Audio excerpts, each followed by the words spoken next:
This is a follow-up to yesterday's video. You're not like any of the autistic people I know. Theory of my autistic mind. So if you haven't watched that video, I probably suggest you go back and watch it first. I was thinking about it and realised that video had mainly focused on the things about theory of mind that I agree with, without really pinpointing the bit that I really disagree with. And to me, that's just captured in the S's on the end of the sentence. People are different, so you need to have theories of minds. So when I talk about theories of minds, I think the fundamental principle is people are different, and so their minds are different. And let's not beat around the bush. Really different, I mean it. This is important. However, when I hear people who talk about theory of mind, it seems like this idea of people being different is a sort of optional extra advanced concept, with some other things seeming more fundamental and important. You can see this in this frequently repeated quote from Stephen Shaw: if you've met one person with autism, you've met one person with autism. And I think it's great that it's being spread and that it's being discussed and the point is, but when I see it, I'm like, seriously? We have to explain this? So here's how the logic goes. People are different. Autistic people are people. Therefore, autistic people are different. Doesn't seem that complicated to me. Now, it's tempting to say that that's just because I'm autistic and it's obvious to me. But it's equally obvious to me that women are different and men are different. Children are different. Elderly people are different. Aboriginal Australians are different. LGBTIQ plus people are different. Trump supporters are different. Liberal Party supporters are different. Everyone is different. People are people and people are different.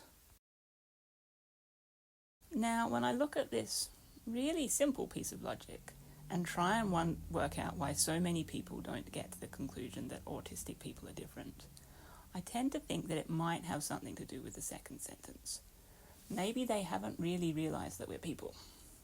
Now, I don't mean that they think we're cats or something like that, but that they haven't fully appreciated that we're actual people with our own thoughts and feelings, goals for our life, and opinions about the world and how we want to be treated. But some of my experiences running workshops around teaching and facilitating group learning lead me to wonder that maybe they just haven't got to the people are different idea. During these workshops, one of the common activities I would do, particularly as an icebreaker, was to get people into groups and ask them to discuss their preferences for group discussions. Now, I'd always try to co-facilitate this part of the workshop, and so I'd get someone who was a total neurotypical to run it with me. And so to introduce it, I would explain some of my preferences for group discussions. They would share some of theirs. And so going into it, we were entering with it, A, being a pretty safe place to share some of these different opinions because they'd just seen us do it, and B, a real awareness that massive differences were possible. So when I first decided to run these workshops, I thought of it as a bit around the people are really, really different, more different than you might think aspect of people are different. And it's a fantastic activity for that because you learn something new every time because people are different, and so when you run it with different people, you learn different things. But I did start getting a couple of people walking up to me saying things like, I never realised that other people think and feel differently during group discussions until now. And I have to admit, this took me really by surprise. It had never occurred to me it was possible to get to around 20 years of age or older without having noticed this. But I guess when you're part of the neurological majority, it is. But while it was really puzzling to me to find out that people are different is not part of most people's theory of mind, it's really concerning to realise that it also seems to be an optional extra concept in the psychological research into theory of mind.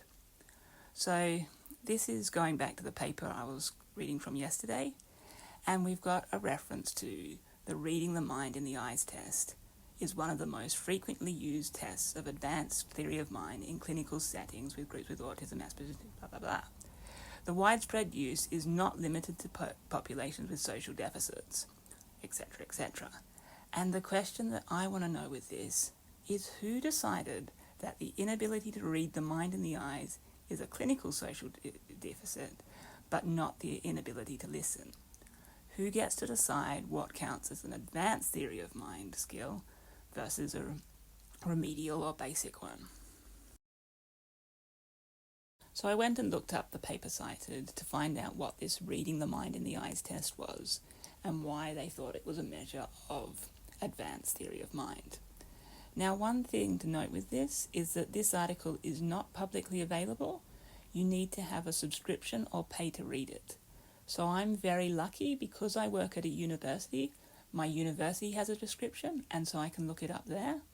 But it means that a lot of people with autism don't have access to look at the papers that are being used to make these sort of claims about their capacity for theory of mind or otherwise.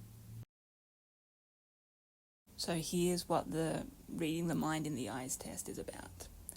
Subjects are shown a number of faces and asked to choose between 4 descriptions of mental state.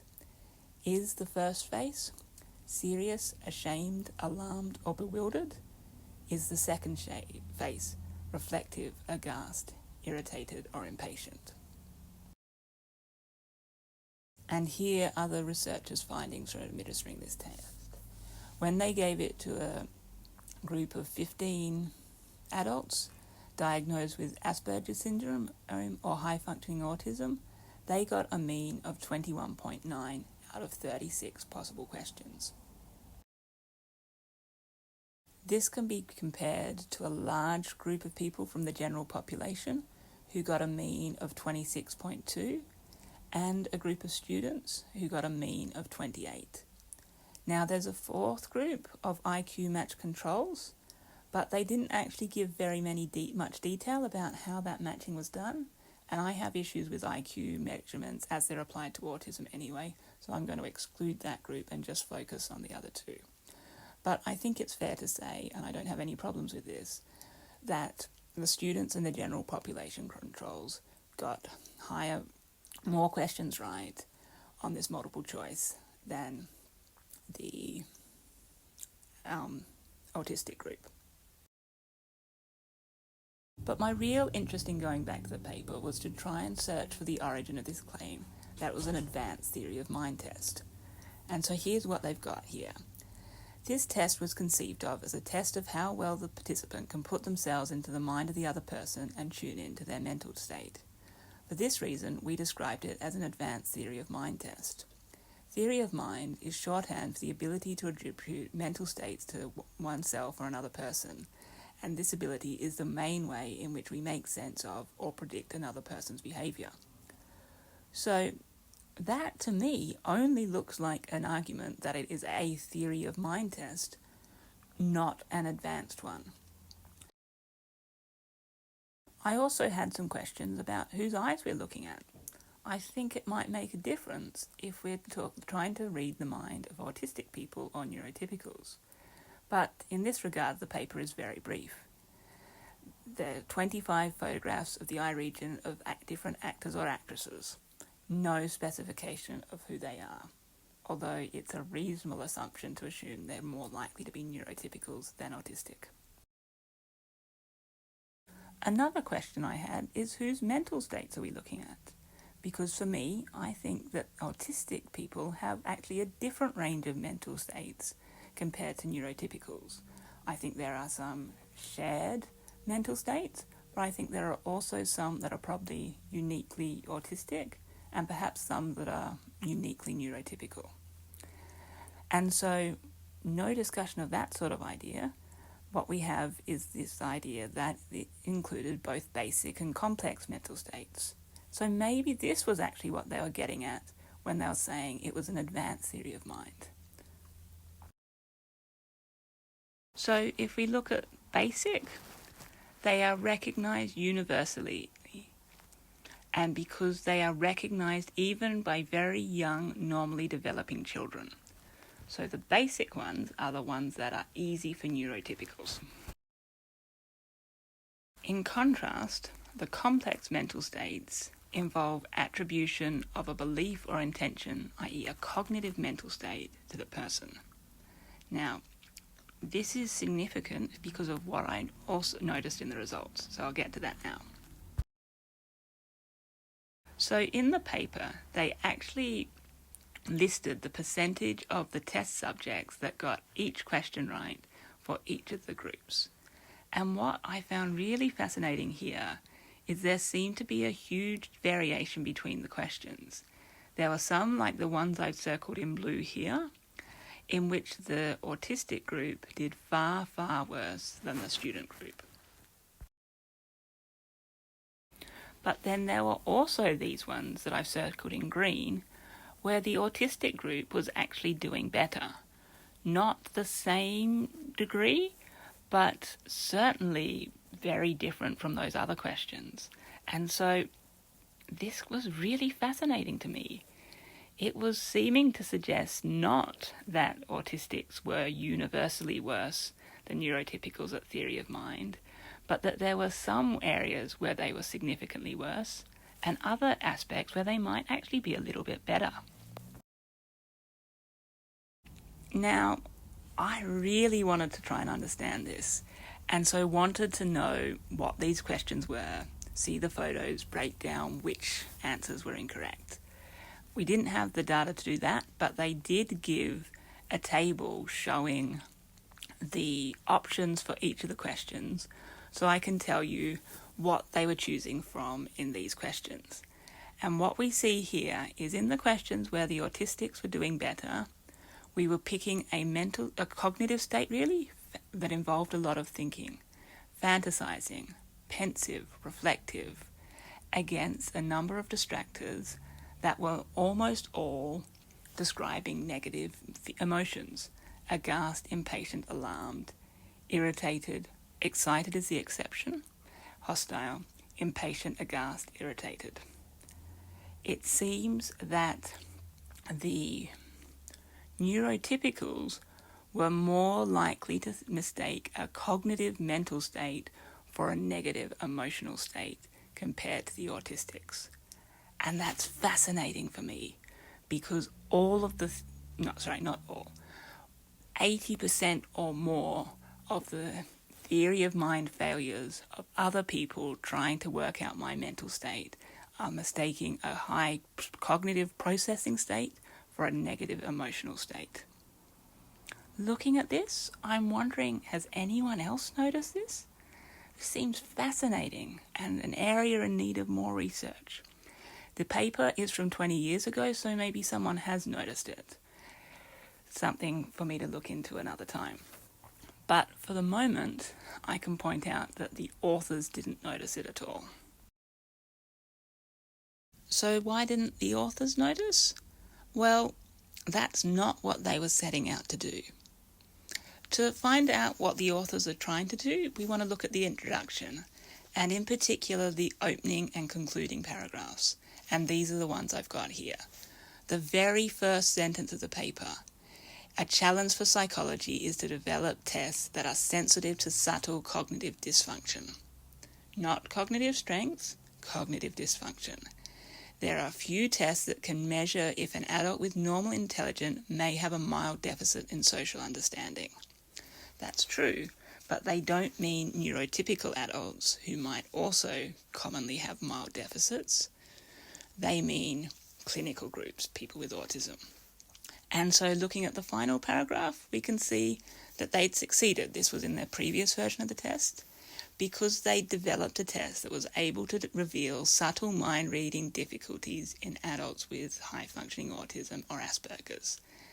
And that was what they had been expecting to find, because they predicted it on the basis of more basic mind-reading deficits in younger children with autism. They weren't expecting to find mind-reading strengths in people with autism, and so they didn't notice it, because it's very difficult to notice the things you aren't expecting. After I read this, I went back and had a look at the development of the test a bit more. So what I found here is that they actually originally ran the test with 40 items, but have made the decision to remove 4 of those items from their published results based on what the groups 2 and 3, that's their university students and the general population, i.e. the normal group. They didn't exclude autistic people from this group, but it's pretty much in neurotypicals performed. And so what they decided was that at least 50% of the subjects in their normal group had to get it correct, and no more than 25% could select any one of the incorrect answers. The criteria were arbitrary, with the aim of checking that a clear majority of the normal controls got it right. The target words were established on the basis of a consensus from a large population. What they've done here is made sure that if there were any target or any of their questions that were difficult for neurotypicals, they were excluded from the study. So we don't know how the autistic people did on those questions. It is possible that they may have actually excelled, and there could be questions that, or mind-reading tasks that autistic people far exceed the performance of neurotypicals, but the author's study design meant it was impossible to detect that. But then I read on to this statement here, and I have to say my jaw just dropped. There is no objective method for identifying the underlying mental state from an expression.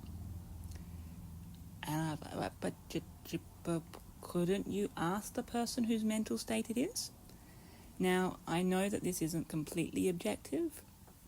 People may have difficulty identifying their mental states, but their ideas are certainly relevant here. So let's be absolutely clear about what this means. It means that the theory of the mind in the eyes test is not even attempting to measure how accurately you can determine someone's mental state from their eyes. Difficulties with working that out, how you would ask them to describe it aside, they haven't even tried to do it. What they're doing instead is measuring whether you can predict what neurotypicals think that someone's mental state is based on their eyes. So back to my theories of minds and how I see these sorts of results fitting in. Now, as I was preparing the talk, I actually started with this bit you're about to hear, and then went back and looked at the paper. And so I was preparing this slide thinking I was going to say the research results show something like this. However, given the limitation I just read out about what that study is actually measuring, I'm not prepared to say that it says anything about theory of mind of anyone at all. However, it would surprise me if those concerns haven't been addressed in the 20 years since. And broadly speaking, I don't really have an issue with the results.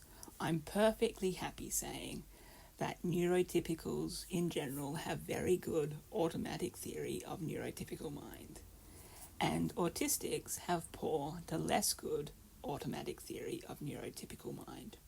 Nothing about that statement surprises or bothers me at all. But I'm going to go on and make another prediction. I also predict that neurotypicals have poor automatic theory of like-me autistic mind. That has been my experience my entire life, so it would astound me if you couldn't design a study to show it. And I also think you would find that like-me autistics have very good theory of like-me autistic mind. Now, if you're actually going to design such a study, there's a number of questions you'd have to work through first. First of all, we'd have to work out what I'm actually getting at when I say like me autistics. So I know I started by saying people are different, but I don't mean that level. We're not trying to find someone who studies physics and maths, is doing a PhD, about my age, blah, blah, blah. What I'm talking about is some of the differences I was talking about that the research typically doesn't cover.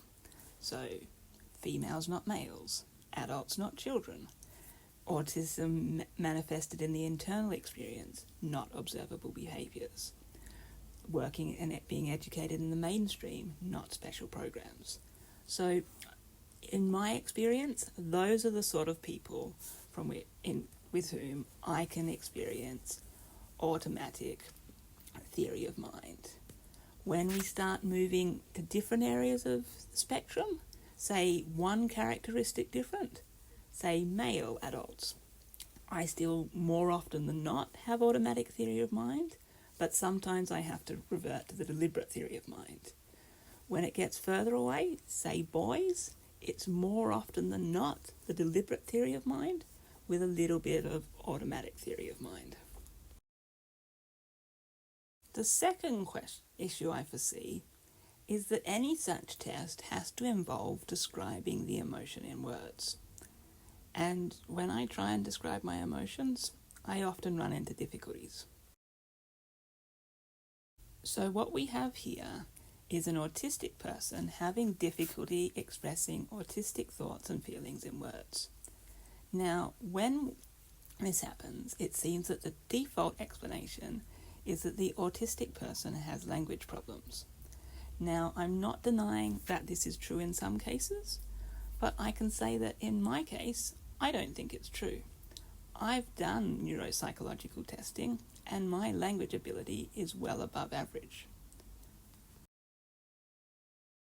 And so I think there's actually another side to this difficulty that we're not paying enough attention to. I think the language has a problem with autism.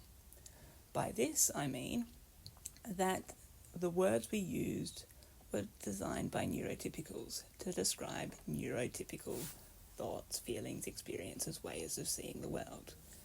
When it comes to states of mind, thoughts and feelings that I consider definitively and distinctly autistic, I look to the language and the words just aren't there because neurotypicals don't experience them. The other thing to think about is what you would use as the stimulus. So in the theory of the mind in the eye test, they were using eyes because you can tell a lot about mental state from the eyes. And to investigate how just one stimulus could be so revealing, it made sense.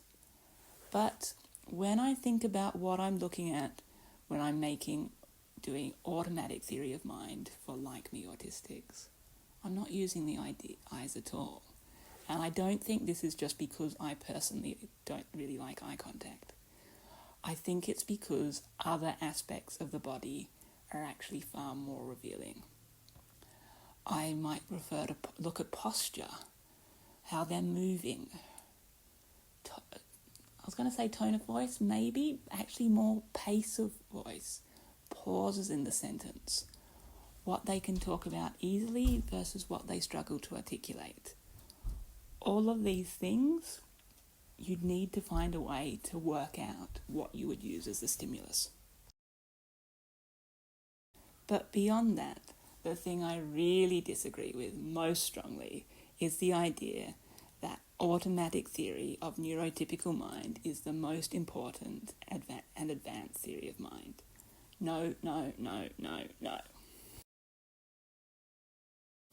The most advanced application of theories of minds is when you're interacting across neurodiversity, because the person you're talking to could have a mind that is extremely different from your own. Sometimes you might be able to use automatic processes, but if you do, you'll be constantly switching between those and the more deliberate processes, as I was talking about in the examples when I'm interacting with young boys with autism. In other cases, you might be almost exclusively relying on the deliberate processes. In order to be able to do this, you need to understand that the automatic processes only work on similar minds. You need to be able to monitor your automatic processes so that you know when you can rely on them and when you need to switch to the deliberate processes. And you need to then have the skills to be able to put the deliberate processes in place when you need them. So how could we evaluate someone's ability to apply advanced theories of minds? Well, I'd sort of developed the checklist at the end of my last video. This is what I'm looking for when I look to see if someone will be a good psychologist or other professional relationship for me. I want to see them avoiding the automatic processes when they don't work, and that they're good at the slow reflective processes. And to check this, it needs to be evaluated across neurodiversity when the automatic processes are least likely to be reliable. So if this evaluation of advanced theories of minds was converted into a research study, here's what I predict you would find. I predict that autistic adults successfully navigating mainstream education and employment with no or minimal adjustments have exceptional advanced theories of minds. And there's a very simple reason for this. When you're part of a neurological minority, in the case of autism, maybe about 1% of the population, the majority of your interactions occur across neurodiversity. And so if you've found a way to be successful in those interactions, you must have developed an exceptional advanced theories of minds. And by exceptional, I mean better than adults in similar professions, and comparable, or if I'm being provocative, perhaps even better than psychologists and other similar professions who are supposed to have exceptional advanced theory of mind. I also predict that if you used a framework to explain therapies for people with autism, or actually anyone who wants to improve their social interactions, that is based around the idea that you're helping them develop exceptional advanced theories of minds, they would be far more effective than if you frame them as teaching remedial theory of mind. Now, taking this approach could involve a rethink of what you're actually teaching, but in some cases it could just involve changing the story you're using to explain it. But even that, I think, would make a big difference. Because I know from research into learning and teaching, it makes a big difference if you believe your teacher sees you as someone with the potential to be exceptional and that they're pushing you to achieve a high standard, versus thinking that your teacher sees that you're stupid, lazy, defective, otherwise lacking, or in this case, has a social impairment and is giving you remedial